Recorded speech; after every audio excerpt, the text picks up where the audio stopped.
Fala, gente boa, tudo bem ou não?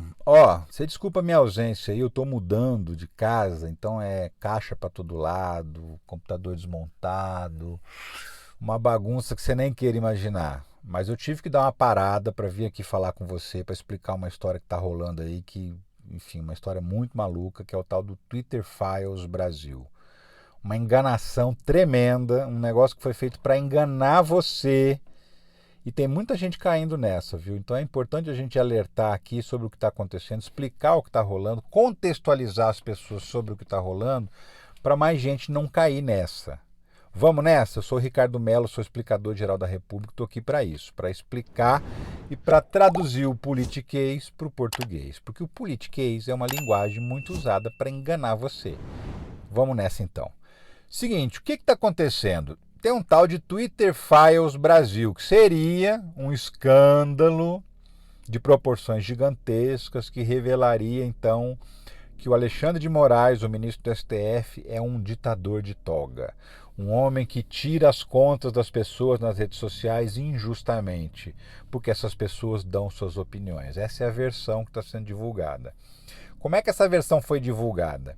Agora o Congresso americano entrou na parada. Não o Congresso, é por isso que eu estou aqui. As pessoas tentam convencer você de que foi o Congresso Nacional dos Estados Unidos que entrou na parada para combater o Alexandre de Moraes. E não é isso não. O que acontece? Existe um deputado norte-americano chamado Jim Jordan, que é um trampista fanático.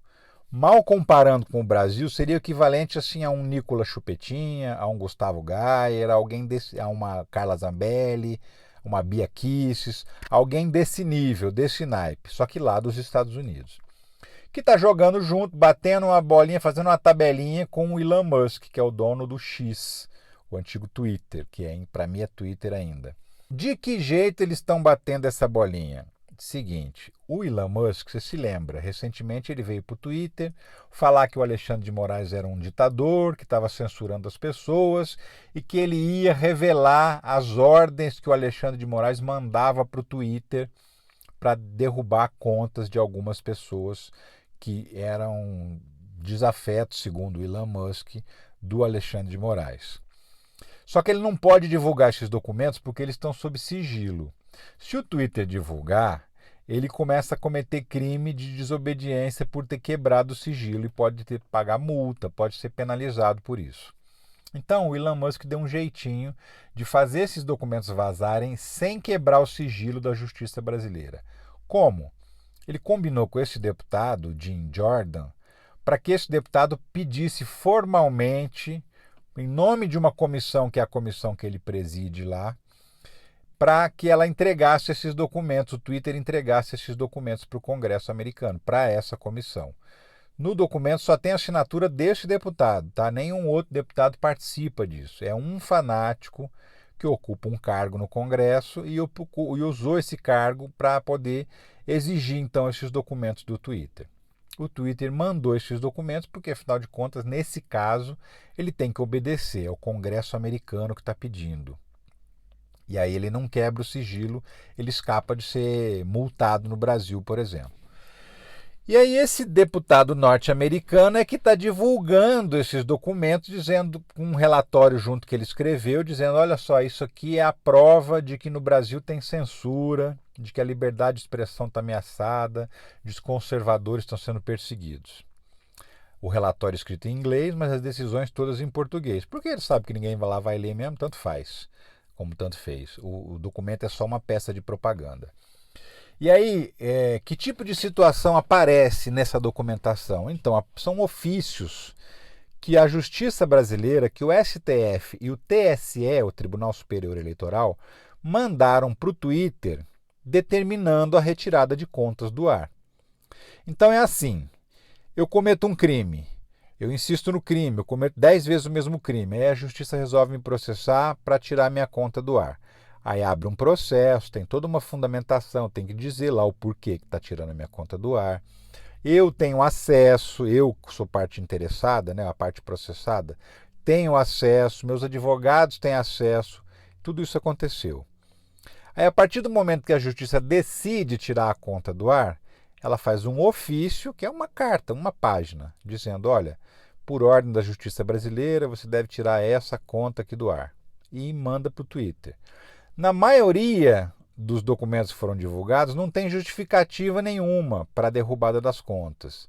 E nem precisa ter, porque é um ofício. A empresa interessada não tem nenhum motivo para receber a justificação, a fundamentação, porque ela só tem que obedecer, ela só tem que receber a ordem. Mas nos processos tem toda a fundamentação do porquê que aquelas contas foram derrubadas. E mesmo assim, em alguns dos ofícios tinha a justificativa. E aí eu vou te dar um exemplo de situação.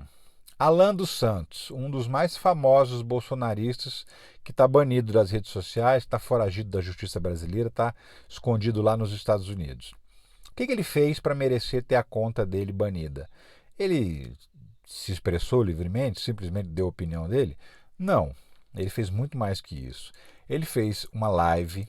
Nessa live, ele tinha tido acesso ao número do telefone celular do Alexandre de Moraes. O que ele ficou fazendo durante a live? Se mostrando para as pessoas que estavam assistindo. Ficou telefonando para o Alexandre de Moraes, mandando mensagens, ofendendo o Alexandre de Moraes, xingando o Alexandre de Moraes e incentivando as pessoas a fazer a mesma coisa. Ele, inclusive, divulgou o telefone do Alexandre de Moraes. O que aconteceu? Uma chuva de ameaças, de morte, inclusive, para o ministro do STF, porque ele divulgou o telefone. Isso é crime. O que ele fez é crime. E por conta desse crime, que ameaça a integridade dos integrantes do STF, ele teve as contas banidas.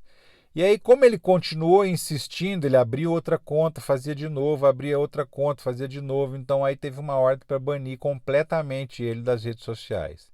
Então agora ele não pode abrir contas novas, mas porque ele fez isso. Não porque ele falou alguma coisa, porque ele fez esse tipo de situação. Quer um outro exemplo? Monark é outro banido famoso aí das redes sociais. Monark foi banido porque expressou a sua opinião contra as eleições brasileiras? Não, Monark foi banido porque ele ajudou a divulgar fake news de que as eleições brasileiras tinham sido roubadas. Tem um argentino que fez uma live combinada com a extrema-direita brasileira, em que ele denunciava, bem entre aspas, um esquema que teria sido feito para fraudar as eleições brasileiras. E toda a turma da extrema-direita brasileira compartilhou essa live. Era jogada ensaiada. Você faz aí na Argentina, a gente compartilha aqui e cria narrativa de que as eleições foram fraudadas. Por quê? Porque era preciso ter pessoas revoltadas. E pessoas revoltadas são a massa necessária para um golpe de Estado. Como a gente já sabe, agora que as investigações avançaram, nem o Exército nem a Aeronáutica toparam dar o golpe junto com o Bolsonaro. Então o que eles tentaram fazer? Forçar a barra, pressionar as Forças Armadas para que, mesmo contrariada, mesmo contra a vontade, eles ingressassem no golpe de Estado. Então, para isso tinha que ter o quê? Gente na rua, gente fazendo quebra-quebra, GLO, que é a garantia da lei e da ordem, né? E isso foi o que resultou no 8 de janeiro. Não só no 8 de janeiro. No 12 de dezembro, que teve aquele quebra-quebra em Brasília, que queimaram um ônibus em tudo. No dia 24 de dezembro de 2022, quando botaram uma bomba num caminhão de combustível em frente ao aeroporto de Brasília, o preso falou que a ideia era conseguir um estado de sítio e as Forças Armadas tomarem o poder. E depois você teve o 8 de janeiro, que foi aquele quebra-quebra nos três poderes, né? Nos três palácios do Executivo, do Legislativo e do Judiciário. Tudo isso foi forjado em cima de mentiras. Muita gente foi convencida de que a eleição foi roubada e por conta disso essas pessoas estavam lá tentando ajudar a dar um golpe de Estado, porque elas estavam inconformadas com a derrota. A extrema-direita é isso, né? Se ela ganha a eleição, tudo bem. Se ela perde, ela diz que foi roubado. Ela não aceita a derrota.